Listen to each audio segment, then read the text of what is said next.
Saudamos os nossos queridos amigos e irmãos. Estamos de volta para mais um estudo do livro, de um capítulo, do livro de Eventos Finais, da Senhora White.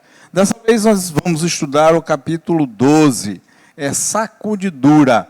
E nossos convidados de hoje, pastor Anderson, Emiliane e o nosso querido João Eduardo. Sejam bem-vindos, que Deus abençoe vocês. Obrigado. Pastor, por favor, saúde o nosso público. Olá, a alegria está em sua casa, falando a você, e o desejo do nosso coração é que a voz que você vem ouvir não seja a voz de homens, mas a voz de Deus, sussurrando profundamente no íntimo da tua alma e gerando a transformação tão necessária a todos nós. Seja bem-vindo. Por favor, vocês dois, saúdem os nossos queridos amigos e irmãos. Olá, amigos. Queremos agradecer muito pela oportunidade de estarmos aqui e estudar agora a Palavra do Senhor através desse livro. E, em meio a essa crise, é uma grande oportunidade estar aqui reunido. Oi, irmãos. Agradeço a Deus por estar aqui nesse estudo maravilhoso, da Palavra de Deus. E é muito importante estudarmos a Palavra de Deus, principalmente no momento em que estamos vivendo. Então, que o Senhor venha nos abençoar grandemente nesse estudo. Bom, pela primeira vez na vida, vocês estão vendo esses dois aqui como casal. Recém-casados, não é? Deus abençoe vocês. Não é? São membros da nossa igreja. Os dois são naturais lá do Ceará, não é? Casaram agora em pleno coronavírus, não é? Mas o nome do neném não vai ser esse não, né? Não. O dele deve estar em momento melhor. Pode ser cloroquina. Bom, e o nosso pastor, ele é secretário executivo da Associação Bahia. Deixa eu corrigir, porque no último eu falei como secretário e usei um outro termo, né, pastor? Secretário, não. Ele é secretário, sim, mas é secretário executivo. A Associação Bahia tem dois secretários. Um porque ministerial... o secretário executivo desempenha as atividades administrativas. E o secretário ministerial é aquele que lida mais diretamente no auxílio pastoral a pastores, anciãos, diáconos e diaconisas. Pronto. Então, existe apenas esse detalhe. Mas, no passado, era muito comum o secretário executivo também ser o secretário ministerial. Eu sou dessa época. Mas não há pecado não, viu? Eu sou dessa época, que era um secretário só. Isso. Mas como nossa associação ela é muito ampla, tem muitos distritos, embora o pastor Valdiael seja o responsável primário da pasta, eu acabei recebendo também atribuições de secretário ministerial. Então, eu atuo mais para esta região metropolitana, dando forças ao trabalho do pastor Valdiael. Amém. Que Deus te abençoe. Amém. No seu ministério, na sua vida pessoal e na sua família. Amém. Mas vamos lá. Eu quero convidar você, nesse momento, para abrir a Palavra de Deus, a Bíblia. Nós não começamos sem uma leitura da Palavra de Deus. E hoje, o nosso verso, nossa leitura, está lá em Apocalipse. Apocalipse, capítulo 3. Abra sua Bíblia. Apocalipse 3, e vamos dizer o verso agora. 3, abriu aí a sua Bíblia. Verso 16, ok? Assim, porque és morno, e nem és quente, nem és frio, estou a ponto de vomitar-te da minha boca. Pesado, não é verdade? Bom, mas vamos lá. O tema é sacudidura. Pastor, ser membro de igreja é garantia de salvação? Eu entendo que para trazer a resposta a essa pergunta vale a pena uma oração. É verdade. Que pecado, não oramos. Fui eu, a falha foi minha. Eu vou pedir a Emiliane que lê. Que ore. A mulher entre nós estará orando. Não é verdade? Oremos. Nosso querido e amado Pai, nós te agradecemos, Senhor, porque o Senhor é tão maravilhoso conosco. E por estarmos aqui com a Tua palavra aberta, para ouvirmos a voz do Teu Espírito Santo. Que o Senhor possa agora, Pai, agir com poder em nossos corações e nossas mentes, e que a gente possa entender a Tua palavra, Pai, que nos encaminha, Senhor, para o verdadeiro caminho. E nos mostra, Pai, que o Senhor nos ama e que o Senhor quer que nós permaneçamos firmes. Por isso, vem nos ajudar com o Teu Santo Espírito, em nome de Jesus. Amém. Amém. Obrigado, meu pastor. E vamos lá. E então, agora vale a pergunta. Ser membro de igreja é garantia de salvação? A pergunta ela é muito oportuna, ela é objetiva E a resposta também ela é muito clara, tendo como base o texto que já foi lido de Apocalipse 3,16, contrário a João 3,16. João 3,16 existe um chamado à salvação. E Apocalipse 3,16 está falando aquele que já foi salvo, mas parece estar sendo indiferente à salvação.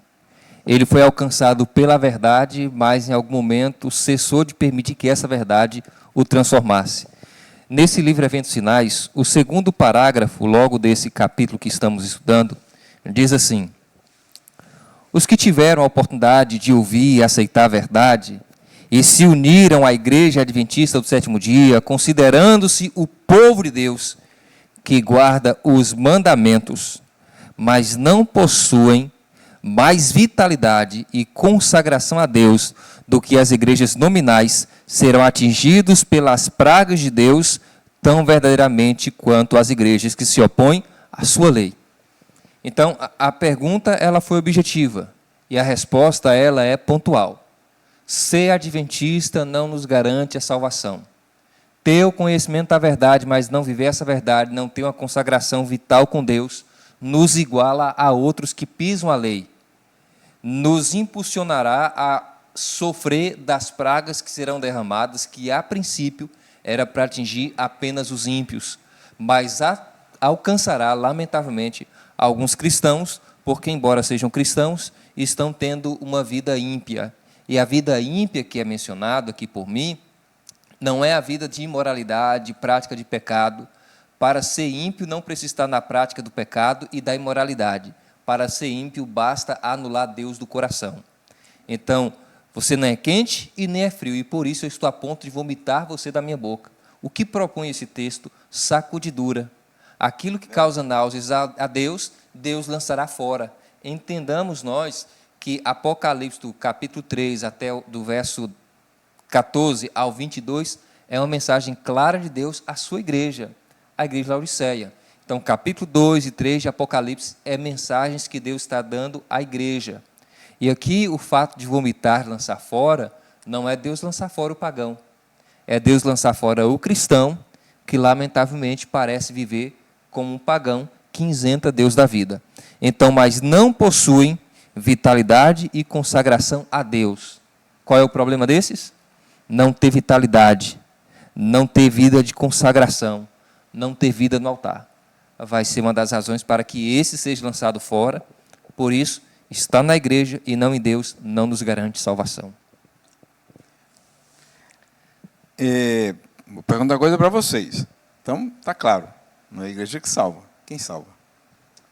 Bem, como o pastor estava falando, sabemos que quem nos salva, quem faz essa obra de consagração e de vitalidade é o Espírito Santo.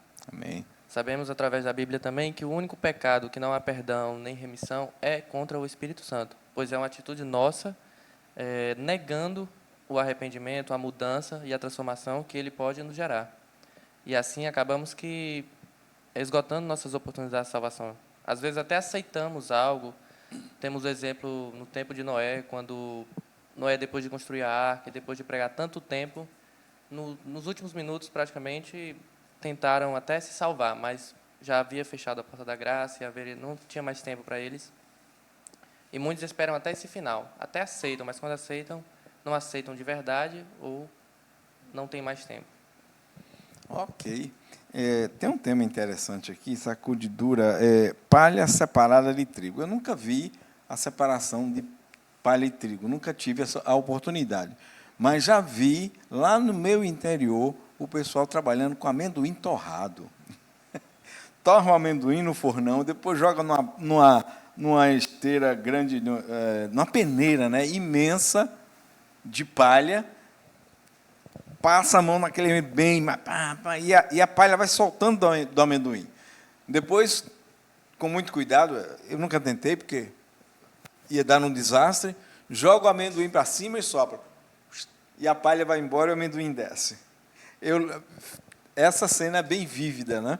E eu acho que ilustra muito bem aí. Bom, trazendo isso para a questão espiritual, para nosso relacionamento com Deus, para o que o livro nos diz, o que é que a gente pode colocar? Embora o subtítulo aponte palha é separada do trigo, o texto que vem logo após o subtítulo vem destacando a questão do joio e do trigo, que são semelhantes, e não é simplesmente a semelhança externa, mas a raiz também se encontram. Eles têm que crescer juntos para que no tempo da colheita eles possam ser separados. Então, o que já deixa evidente para a gente, nesse momento estamos em 4. Estamos trabalhando o mesmo tema, talvez na mesma disposição de oração, na necessidade de ser ajudado e de também ajudar aqueles que nos ouvem. Só que somos muito parecidos, mas chegará um momento que a diferença será evidenciada. E o que vai diferenciar um do outro é o quanto se está ligado a Cristo.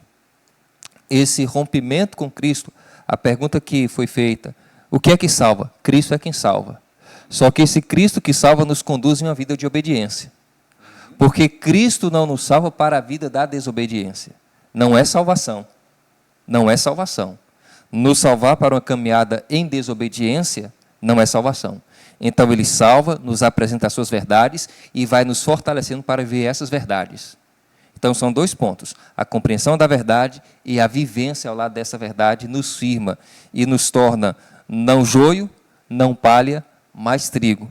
No processo de sacudidura se visa o ato de purificação, o ato de seleção. É uma seleção. E em tempo futuro, tudo aquilo que puder ser sacudido, será sacudido. Uma das razões do porquê a sacudidura gerará um tumulto, de certa forma até um aparente esvaziamento da igreja, Jesus diz assim, e por se multiplicar a iniquidade, o amor de muitos se esfriará. Esse texto pode ser entendido de 2 formas. A multiplicação da iniquidade no ambiente que nos cerca, ou a multiplicação da iniquidade em nosso coração. Então é o coração que está dividido, mas em algum momento o amor não é tão alimentado, mas a iniquidade vai crescendo dentro de nós. Ela toma tamanho espaço que o amor se esfria e se esvai. E sobretudo o amor para com Deus. Então a multiplicação da iniquidade traz o esfriamento do amor no coração, e isso vai gerar essa divisão. E Deus, em tempo oportuno, fará a chamada sacudidura. Quem é o responsável pela sacudidura? Deus. Okay. Deus, ele é o responsável pela sacudidura. E qual é o objetivo maior da sacudidura? É a separação daquilo que tem sua utilidade e daquilo que é inútil, daquilo que é alimento e daquilo que é veneno, daquilo que é nocivo e daquilo que propõe saúde. Então Deus é que vai jurar. Deus é que vai fazer esta obra. E entendamos o seguinte, tudo aquilo que de fato é de Deus, nada disso se perderá. Tudo será mantido na peneira. Amém. Porque Deus, ele é sábio demais para errar e ele não comete equívocos. Então, de maneira muito assertiva, esse peneiramento será dado. E eu creio no Senhor, que no ato do peneirar, eu, vocês, o Senhor, o meu câmara, a pessoa que me ouve, que me vê, será preservado na peneira de Deus para ter acesso aos céus. Gostei dessa colocação, porque eu vou voltar lá na história do amendoim. Eu disse que não usava mexer naquilo ali, porque o profissional que fazia, ele joga o amendoim para cima, a palha vai embora e ele não perde um caroço de amendoim. E eu, como menino, ficava olhando, não cai um só caroço fora. Tudo volta para a peneira. Que coisa linda, né? Interessante que aqui já fala no livro que já estamos nesse tempo de sacudidura. Fala assim, estamos no tempo da sacudidura, tempo em que cada coisa que pode ser sacudida, sacude-se-á. O Senhor não desculpará os que conhecem a verdade e não obedecem aos seus mandamentos por palavra e ação. Então já estamos nesse tempo. Haverá, claro, ação geral, efetiva, que aí tudo se resolverá, mas no momento já passamos por isso pessoalmente, diariamente. Sabemos que enquanto há vida, há esperança para o arrependimento, para a mudança, mas ao fim da vida já está definido nossos caminhos. Por isso devemos buscar o mais cedo possível o Senhor. Pronto, Meliane, fique à vontade. É interessante, né, que a parábola que Jesus contou, o joio e o trigo, eles estão juntos, ou seja, estão dentro da igreja, né? É verdade. Mas pode falar, amiga. Mas é importante, porque muitas vezes a gente pode pensar assim, mas quem será que é o joio, né? Só que essa não deve ser nossa preocupação. Sim. Nossa preocupação deve ser em olhar para nós. Porque só Deus sabe quem é joio e quem é trigo. É verdade. Eu gosto muito de um texto que Deus falou muito comigo, que está em 2 Coríntios, no capítulo 13, o verso 5, que fala assim: examinai-vos a vós mesmos, se realmente estáis na fé. Provai-vos a vós mesmos, ou não reconheceis que Jesus Cristo está em vós, se não é que já estáis reprovados.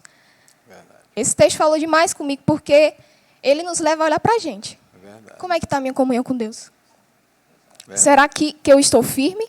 Será que diariamente eu estou procurando me encher do Espírito Santo? Porque só é através do poder do Espírito Santo que a gente consegue obedecer à lei de Deus. Se a gente tentar pelas nossas próprias forças, nós não iremos conseguir.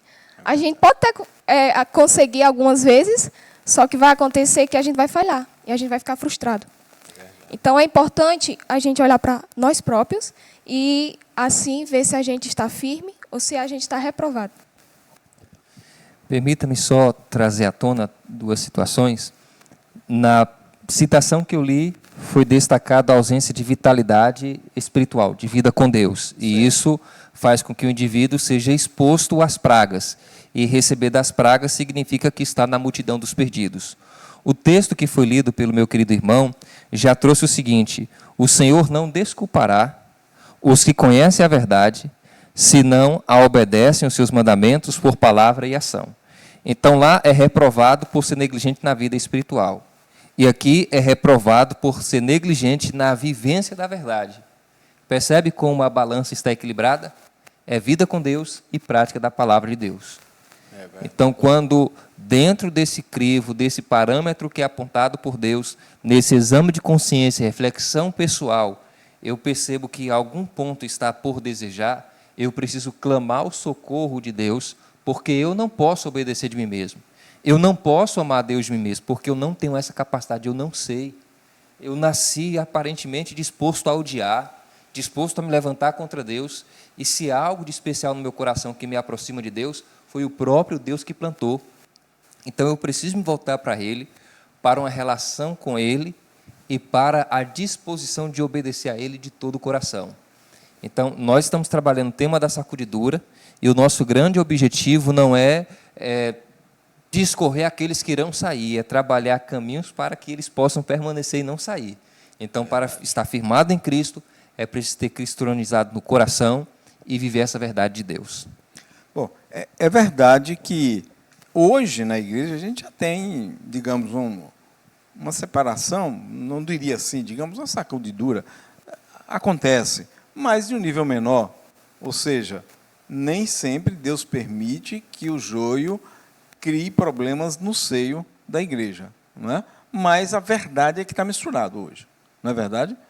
Isso a gente está falando, nossa igreja tem joio e tem trigo. E qualquer outra igreja que a gente possa citar aqui. Tem joio e trigo. Haverá um momento mais próximo aos eventos finais, à volta de Jesus. Nós já vivemos o contexto dos eventos finais, mas há um momento em que vai se startar um processo mais apurado dessa separação. A pergunta é, o que é que vai provocar esse momento? Qual é o gatilhozinho que vai levar a uma separação maior entre o grão e a palha, entre o trigo e o joio? Eu vou buscar trazer a resposta com o que está no próprio livro, na primeira sentença, após o subtítulo A Perseguição Purifica a Igreja. É dito assim: a prosperidade multiplica a massa dos que professam. A adversidade enxuga os da igreja. Então, quando existe prosperidade, a igreja se multiplica, ela cresce. Quando existe paz, então existem muitos professos. Mas quando vem a adversidade, a prova, as lutas, a perseguição, a angústia, a escassez, isso enxuga. Porque em dado momento, um ou outro se volta para Deus, não por quem Ele é, mas pelo que Ele tem a oferecer. Sim. Então, em tempo de bonança é mais fácil ser cristão. Mas quando a crise chega, aí ser cristão é outro desafio. Quando a espada lhe é posta no pescoço, dizendo assim, ou a verdade, ou a negação para que você possa viver, o indivíduo vai dizer assim, é hora de negar. Aí é a hora do vamos ver. Infelizmente. Então, a sacudidura, de fato, já começou. E se nós formos observar, a sacudidura, ela acontece ao longo de toda a Bíblia. Sim. Pensa comigo. Para mim, o primeiro ato de sacudidura na Bíblia está no capítulo 4 de Gênesis, quando Caim e Abel, que tinham conhecimento de Deus, ouviam a Deus, tinham clareza da vontade de Deus, se propõem a oferecer sacrifício, Sim. a oferta. Abel faz ipsiliter conforme a orientação de Deus. Já Caim faz do jeito dele. Ali é uma sacudidura.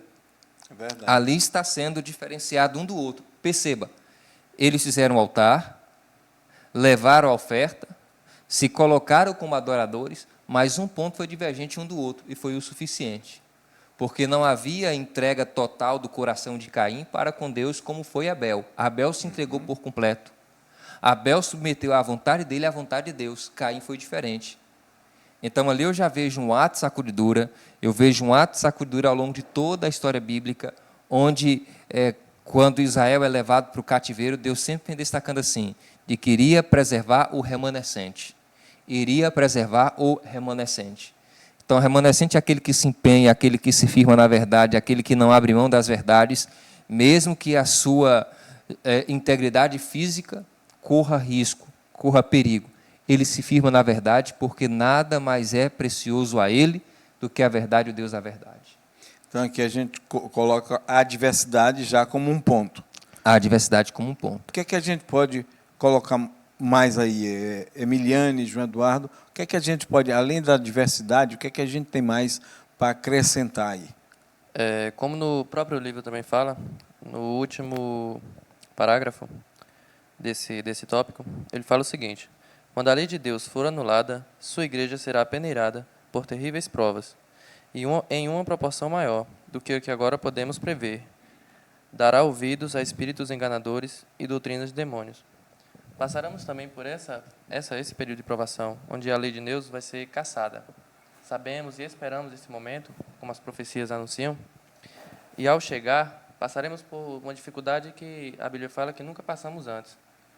Então, nesse momento, sabendo que a lei de Deus vai ser cassada, precisamos guardar ela em nosso coração e a todo custo nos manter firme. Ok. Você quer compartilhar alguma coisa? Tá. Eu mencionei a princípio o aspecto de adversidade daquilo que vem de fora para dentro. Isso. Daquilo que vem de outro ambiente e impacta a minha vida. Ele também destacou, quando a lei for anulada, essa ação de peneiramento será intensificada, porque a igreja, por sua vez, será perseguida. Isso. Mas entre essas ações externas, existe um outro fator que contribui para esse peneiramento.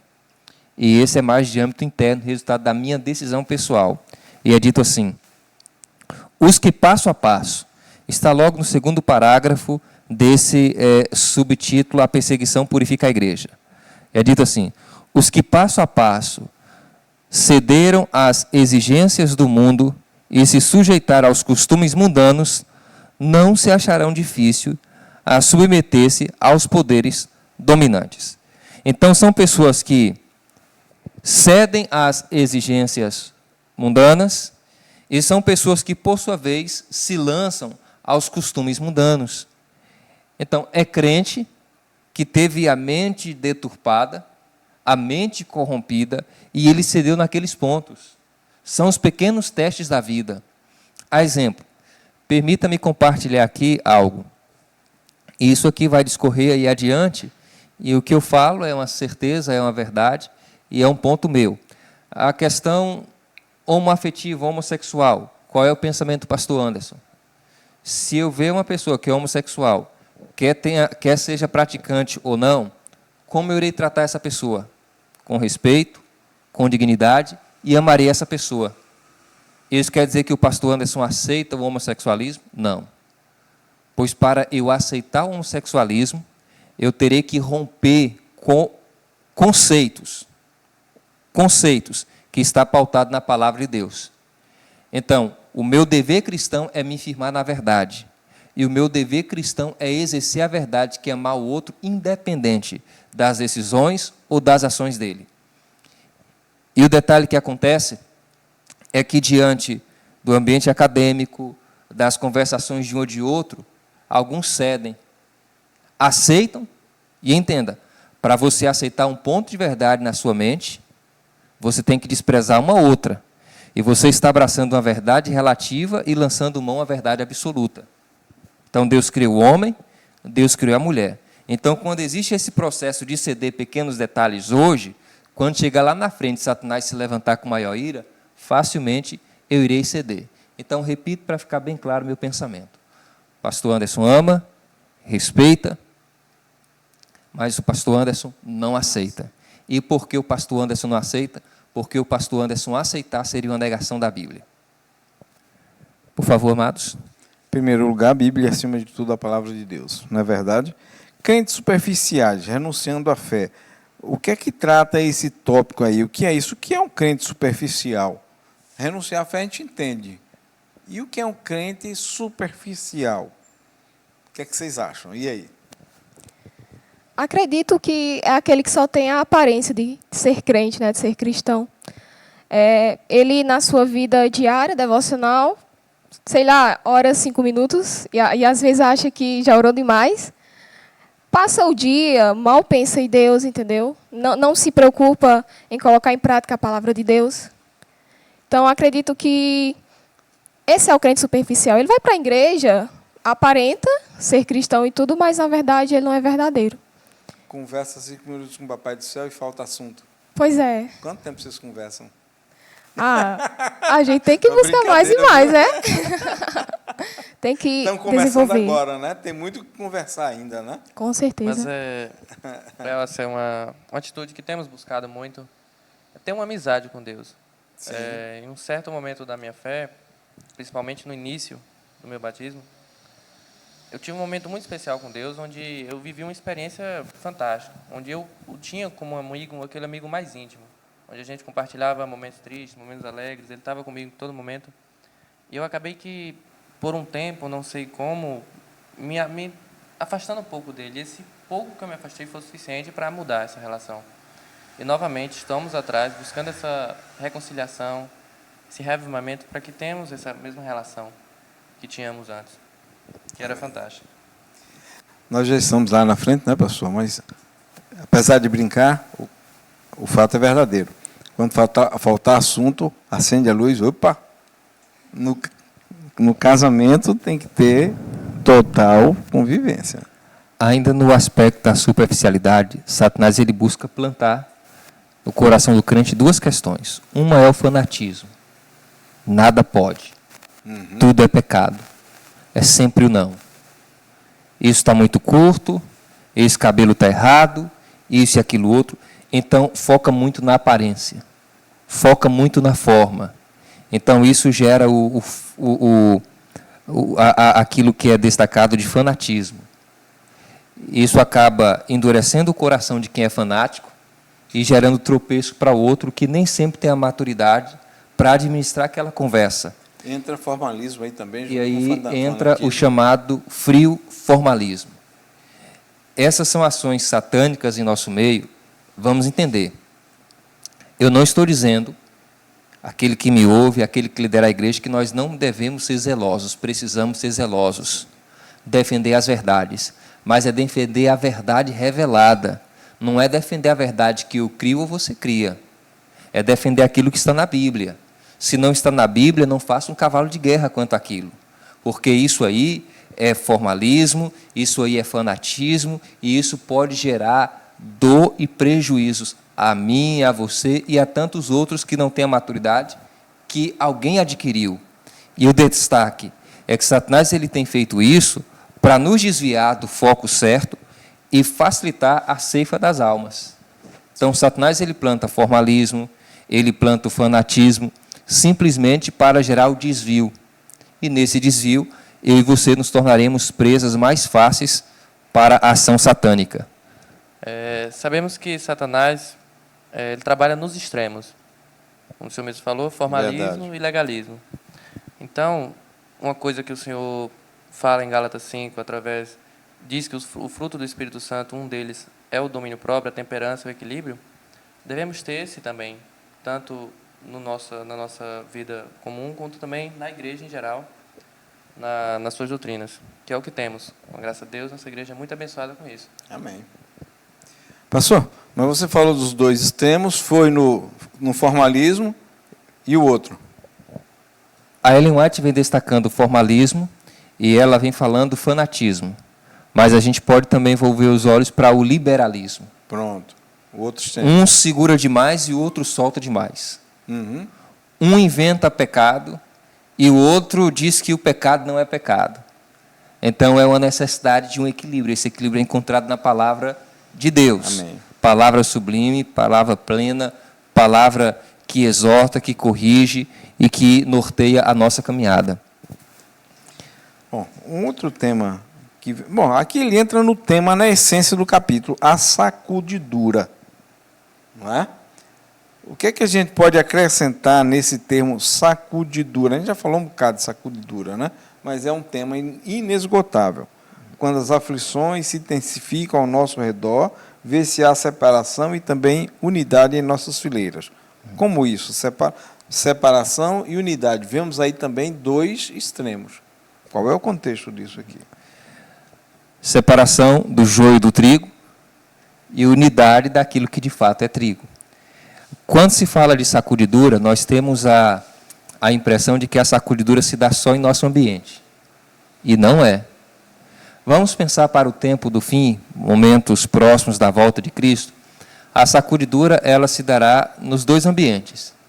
Neste ambiente haverá sacudidura, onde aquele que não está firmado em Cristo é lançado fora.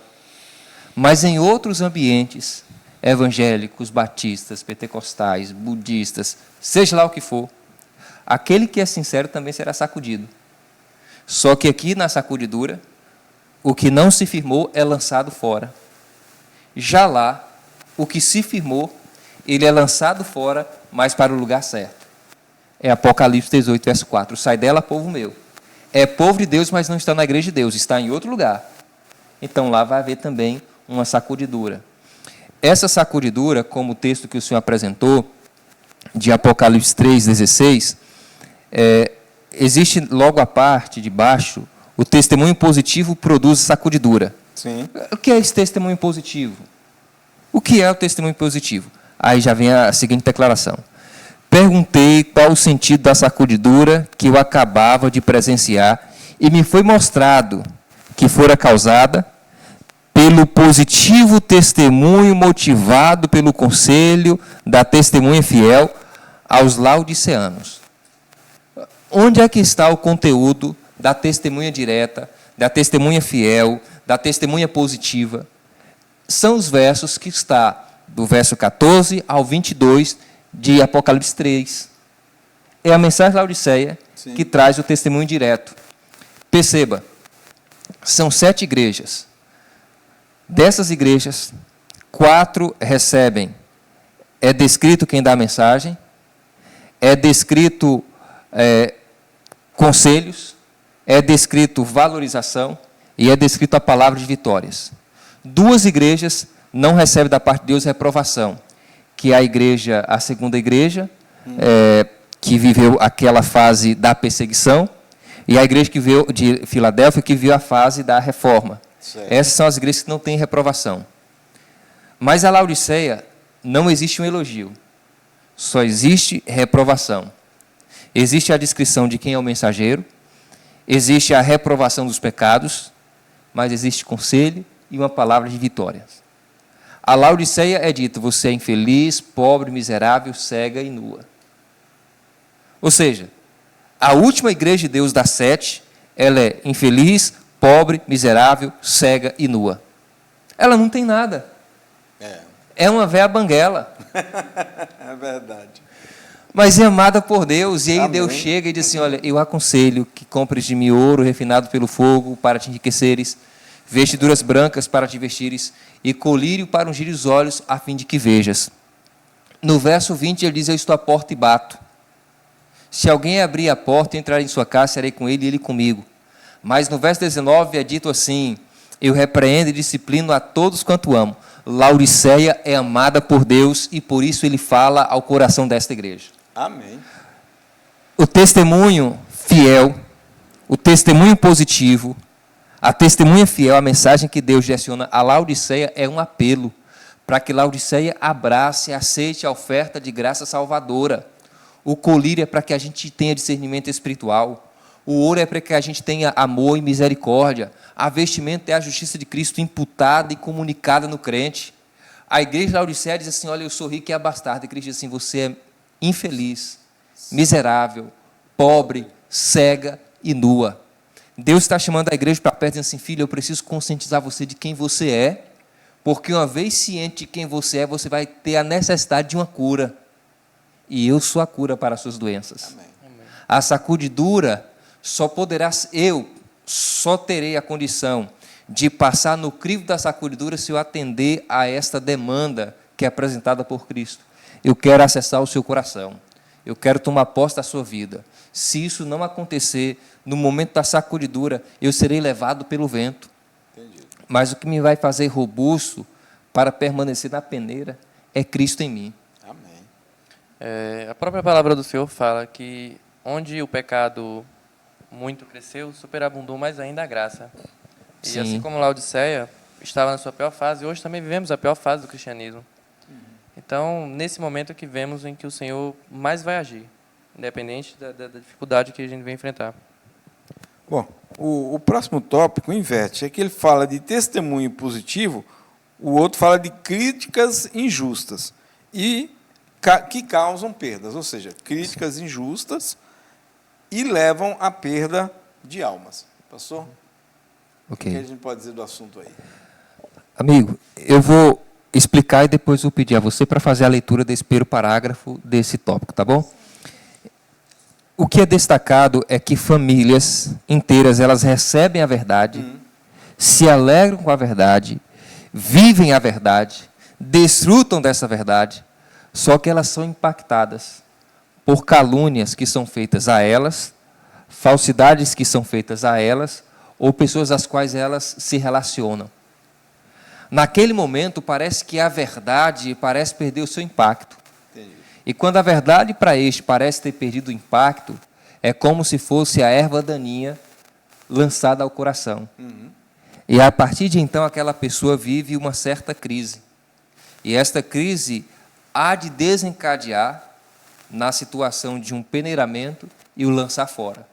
Foi sincero em sua chegada, mas ao contemplar o testemunho de um ou de outro, línguas não convertidas, vidas não transformadas, que com o discurso plantou a discórdia, plantou a inveja, a falsidade e a calúnia, fragilizou o coração de sinceros. E esses sinceros agora tendem a olhar para a verdade e duvidar se de fato aquilo que lhe foi anunciado era verdade. Entenda, ela não chegou para a igreja sendo joio.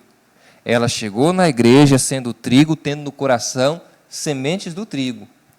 Mas aquilo que ela foi percebendo, foi vendo, foi ouvindo, despertou nela sentimentos avessos. E esses sentimentos avessos a fragilizou na caminhada cristã. Eu quero pedir você para ler esse parágrafo, por favor. Mesmo em nossos dias, tem havido e continuará a haver famílias inteiras que uma vez se regozijaram na verdade e que perderão a fé devido a calúnias e falsidades que lhes foram apresentadas com relação àqueles a quem amavam e com os quais tiveram agradável conselho. Abriram o coração à semeadura do joio. O joio brotou entre o trigo. Eles o fortaleceram. A seara do trigo tornou-se cada vez menor. E a preciosa verdade para eles perdeu o seu poder. A preciosa verdade perdeu o seu poder e um pouco antes eles perderão a fé devido às calúnias. Me faz lembrar a semente lançada no meio das pedras. A boa semente. Não é verdade? Bom, mas entra um outro tópico aí que são falsas doutrinas. Diga, pastor. Antes de avançar na ideia das falsas doutrinas, eu quero só fazer um apelo a vocês, um apelo também àqueles que nos ouvem. Alguém chegou a dizer de que a fera mais destrutiva do mundo tem a sua toca atrás dos dentes. A língua, ela exerce um poder destrutivo. Antes de falar de alguém, antes de trazer informações sobre alguém, se faça algumas perguntas. Ao falar de João para Maria, eu vou ajudar o João? Eu vou ajudar a Maria? Isso vai me ajudar? E se dessas perguntas que você se fizer, a resposta for negativa, o melhor é silenciar, ajoelhar e orar. Porque eu e você temos que fazer a obra de Deus. Os nossos lábios têm que serem utilizados para curar, para restaurar, para prover edificação. Nós somos chamados por Deus para semear a boa semente, não a semente da discórdia, da maledicência, da intriga. Então, em nome do Senhor Jesus Cristo, eu oro a Deus para que você, para que eu, sejamos mais vigilantes naquilo que falamos. Se não tem algo positivo para falar de alguém, ore por esse alguém, fica em silêncio, porque vai valer ouro o seu silêncio, o meu silêncio e o nosso silêncio. Porque assim como as palavras malditas vai arrancar do seio da igreja de Deus aqueles que foram sinceros, entenda que aquele que se deixa usar para levar palavras malditas, por certo, também serão arrancados se não se converterem ao Senhor quanto antes. É o apelo do meu coração para você, embora não seja o fim do estudo, mas é oportuno esse chamado de Deus. Amém. Amém. Vamos lá, então, nessa questão das falsas doutrinas. O que é que a gente tem a dizer sobre falsas doutrinas? Certo. Detalhe. Uma compreensão superficial das verdades bíblicas vai nos tornar vulneráveis para ser tragados pelas falsas doutrinas. A exemplo hoje de uma crise que acontece no mundo. Ciência e religião parecem desassociáveis. É verdade. E não é. Não é. Pontos que é ocultado do geral. Se diz que cientistas são evolucionistas, seria mais ou menos meio a meio. Eles estão apresentando o lado da verdade que convém. Mas existem muitos cientistas que são criacionistas. Sim. Existem muita gente da medicina que é criacionista. Então, existe a condição de fazer a adequação desses pontos de verdades, porque haja vista. A ciência, ela acaba revelando Deus. A ciência acaba revelando Deus. As mais diversas fontes de ciência. Na filosofia é possível apresentar Deus. Na biologia, Deus se manifesta. E em todas elas você vai encontrar digitais de Deus. Sim. Vai encontrar digitais de Deus. Ainda que uma ciência tenha se levantado para provar a não existência de Deus, ela acaba caindo do cavalo. É verdade. Porque ela se torna inconsistente na sua argumentação e quando se faz um histórico passado, percebe que ela é insustentável e direciona o indivíduo para Deus. Então, leitores superficiais que não estão ancorados na verdade, esses serão mais facilmente arrancados da presença de Deus e arrebanhados por doutrinas falsas, por tendências errôneas, que vai gerar um sentimento de amargura e vai trazer desagrado ao coração de Deus. Então, assim como Satanás, você percebeu, para a sacudidura acontecer, existem alguns passos. Primeiro dele é não ter vida com Deus. Depois é não ver as verdades de Deus. Depois é se corromper com o que o mundo oferta, tanto nas suas ações quanto nas suas intenções. Logo depois, a mal semente que é semeada no nosso coração pode nos tornar frágeis no projeto de sacudidura. E já aqui, uma compreensão superficial da palavra. Esse período que estamos passando do chamado isolamento social, lamentavelmente, para alguns cristãos adventistas, já gerou também o isolamento ou distanciamento espiritual. Esse momento, para os adventistas mais alertas e que querem algo mais com Deus, está sendo a oportunidade de aprender aquilo que ele já deveria saber. Entenda, não saber o que já se deveria saber é pecado.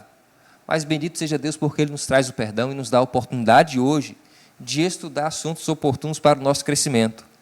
Então, amados irmãos, o conhecimento superficial da palavra nos torna presas fáceis. Agora vamos entender. Existe aquela pessoa, irmão Roberval, que tem a facilidade da leitura, ele lê um livro, 2 livros, 3 livros, 4 livros. Sim. Pronto, esse está segurado. Só que existe aquele irmãozinho da nossa igreja que não sabe ler. É verdade. Que tudo que ele aprende de verdade de Deus é aquilo que ele vê na igreja. Mas ele é sincero, ele ora, ele liga a Novo Tempo, e ele vai ali assimilando como pode aquela verdade. A sinceridade dele será mais suficiente para mantê-lo firmado Amém. naquilo que ele ouviu. Porque a fé vem pelo ouvir e ouvir da palavra de Deus. Então Deus atende a este. Agora, se eu consigo ouvir e consigo ler, e eu me detenho apenas no ouvir, eu estou dando pontos evidentes da negligência. Porque eu preciso ouvir e estudar, mergulhar na palavra. O que nós estamos fazendo aqui é destrinchar um pouquinho do texto. Mas os nossos comentários não se comparam em nada à beleza que há em cada um desses textos. Então, eu estimulo a você que nos ouve a lançar mão desse livro e estudá-lo. Tanto esse livro, mas, sobretudo, este livro. Leia a Bíblia. Leia o livro. Não é um livro. Leia o livro. E tudo que o pastor falou está aqui no livro, também falando sobre isso, quando diz assim, ó, não tendo recebido o amor da verdade, eles serão induzidos aos enganos do inimigo, darão ouvidos a espíritos enganadores e a ensinos de demônios e se afastarão da fé. Olha para aí. Bom, nosso tempo está avançando bem e nós precisamos fechar o nosso estudo. É gostoso falar das coisas de Deus, não é? Então, nós estamos vendo aqui alguns tópicos, por exemplo, rejeição dos testemunhos. E esse eu acho oportuno a gente oportuno. avançar. Vamos tratar dele? Vamos. Rejeição dos testemunhos. O que consiste os testemunhos? Tudo aquilo que Ellen White escreveu compreende os testemunhos. Tudo. Esses livros, os testemunhos. É o Espírito de Profecia. É o Testemunhos do Espírito. Quando a pessoa que é adventista lança mão, lançando por terra, licença a expressão, lançando por terra isso, ele não vai encontrar mais condição para permanecer nesta igreja. Consegue entender?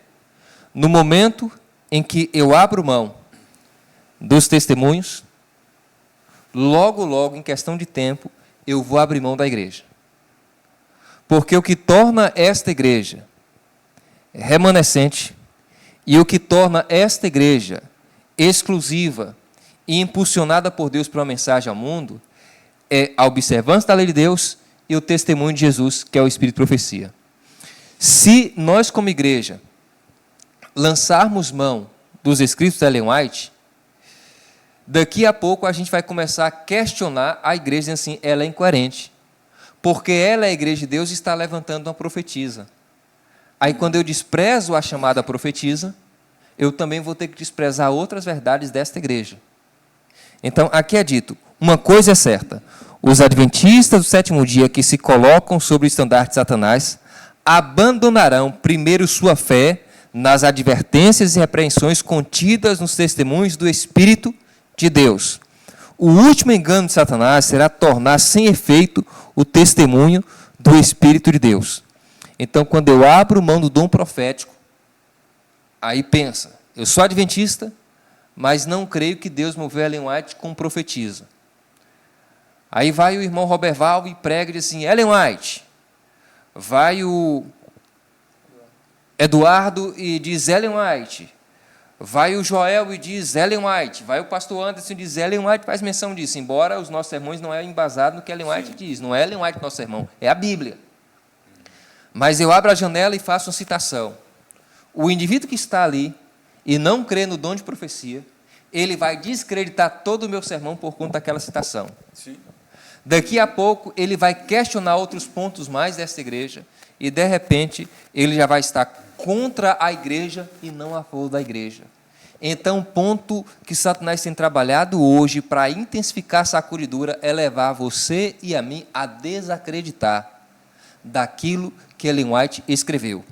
Entenda, a igreja adventista do sétimo dia está sofrendo na Europa, sendo esvaziada porque abriu mão dessas verdades. A membresia na Europa, em um número bem expressivo, não mais crê que Deus utilizou Ellen White como profetisa. Nos Estados Unidos, há uma tendência quase que semelhante.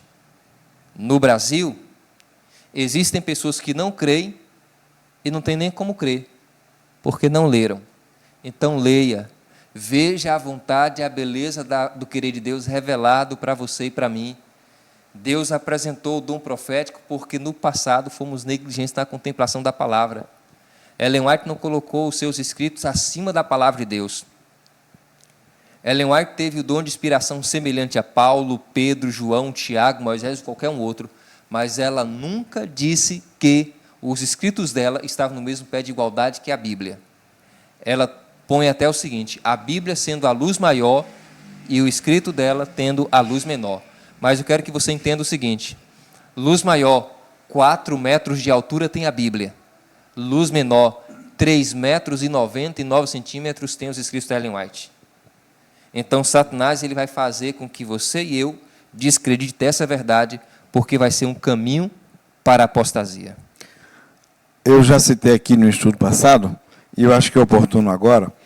Nós estamos estudando a Bíblia com os vizinhos nossos, amigos nossos, e pelo perfil de vida deles, da religião que tinha anteriormente, nós resolvemos usar a Bíblia e unicamente a Bíblia. Os estudos têm sido pautados na Bíblia. Mas os meus filhos deram de presente para o filho, mãe e filho, não é? Uma coleção dessa que está aqui em nossa frente. E ele começou a ler. E um estudo lá na frente, ele perguntou: Roberval, por que esses livros não estão na Bíblia? Deveriam estar lá. Só pela leitura dele, comparando com o que ele aprendeu na Bíblia, ele chegou à conclusão que tudo que está escrito aí devia ser livros da Bíblia. E eu tive que explicar para ele que o compêndio bíblico já fechou há muito tempo e que o contexto é outro. E que Deus tem grandes profetas que não escreveram livros na Bíblia. Não é isso? Por favor, pastor. Você vai falar alguma coisa? Diga. Somos muito gratos a Deus por termos ela com esse dom do Espírito Santo, que é o dom de profecias.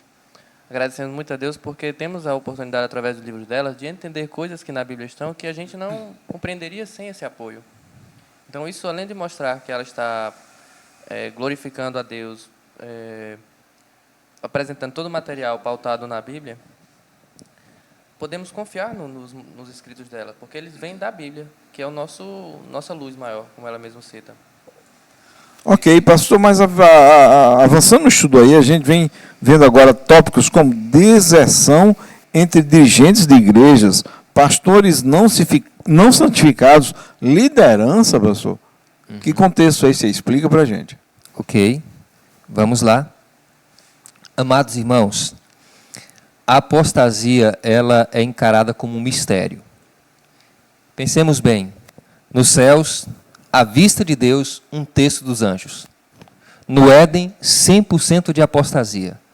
Apostasia, embora seja um mistério, ela pode se tornar célere a partir do passo da negligência, a partir da indisposição de aceitar verdades e ignorar verdades. A apostasia vai alcançar homens evidentes, a apostasia irá alcançar líderes de igrejas locais, a apostasia irá alcançar pastores. E esse processo de sacudidura vai fazer com que Deus lance fora pastores que não se comprometeram com a verdade. Pastores que não se firmaram na verdade. Deus estará purificando o ministério para que o ministério seja puro, leal e santificado para a chuva serôdia. Deus purificará o ministério, purificará a igreja. E um item que eu quero que você entenda. Quando vem destacando a situação de pastores, há uma declaração. Muitos se levantarão em nossos púlpitos, tendo nas mãos a tocha da falsa profecia. Olha só, está falando de pastores. Entendeu aí? Está falando de pastores. Muitos se levantarão em nossos púlpitos, tendo nas mãos a tocha da falsa profecia. É Cristo vindo em 2027, é isso e aquilo, é interpretação disso e daquilo outro, se levantando como sendo um profeta, apresentando profecias. Sabe o que Ellen White diz? Onde é que essa tocha é acesa? Ela diz assim: acesa na infernal tocha de Satanás. Pastor, você está querendo dizer o que com isso? Eu não estou querendo dizer nada. Eu apenas estou afirmando que já está dito. Muitos se levantarão em nossos púlpitos, tendo nas mãos a tocha da falsa profecia, acesa na infernal tocha de Satanás.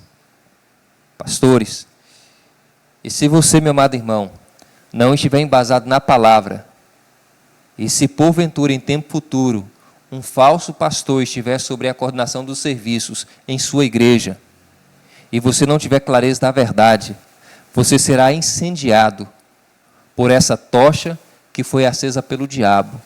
Então você e eu precisamos estar embasados na palavra de Deus, ter clareza do que cremos e por que cremos. Assim como Cristo se cercou de 12 e ali estava Judas, no santo ministério, existem pessoas que não são tão santas para o ministério. No ancianato, existem pessoas que não são tão santas para o ancianato.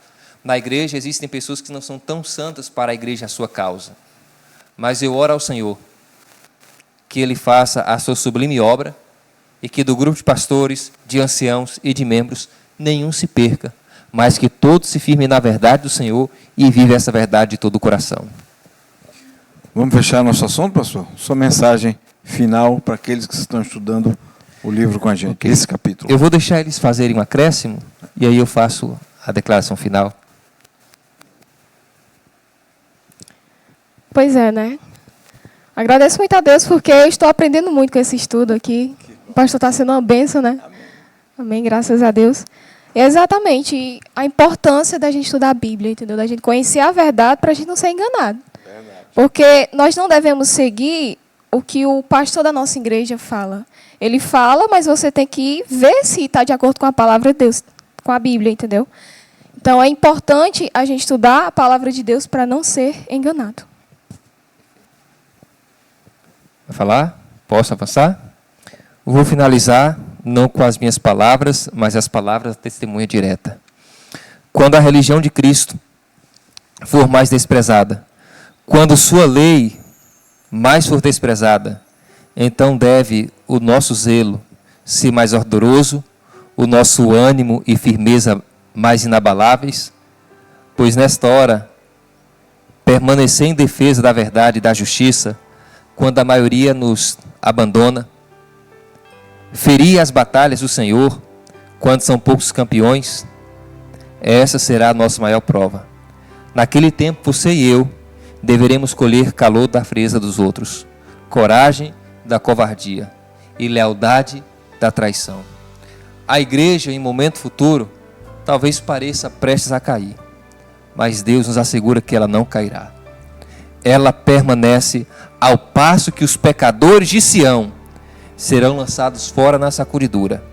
A palha separada do trigo, o trigo revelar-se-á precioso. É esse um transe terrível, não obstante, importa que tenha o seu lugar. A sacudidura está acontecendo e vai se intensificar. Queira eu ou não, ela vai acontecer.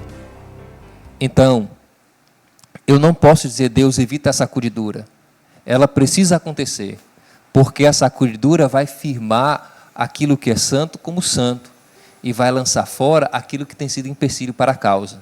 E o anseio maior do meu coração é que nenhum dos que me tem ouvido nesta hora, você, meu amado irmão, minha querida irmã, jovem, adolescente, desbravador, se firme no Senhor. Deus tem planos maiores para a sua vida. Deus tem chamado você para perto. Ele fez muito por você. E pensa, qualquer pai sente uma dor profunda na alma quando tem a necessidade de deixar o filho de castigo, de deixar o filho privado de algo que ele preparou com tanta expectativa e com tanta alegria.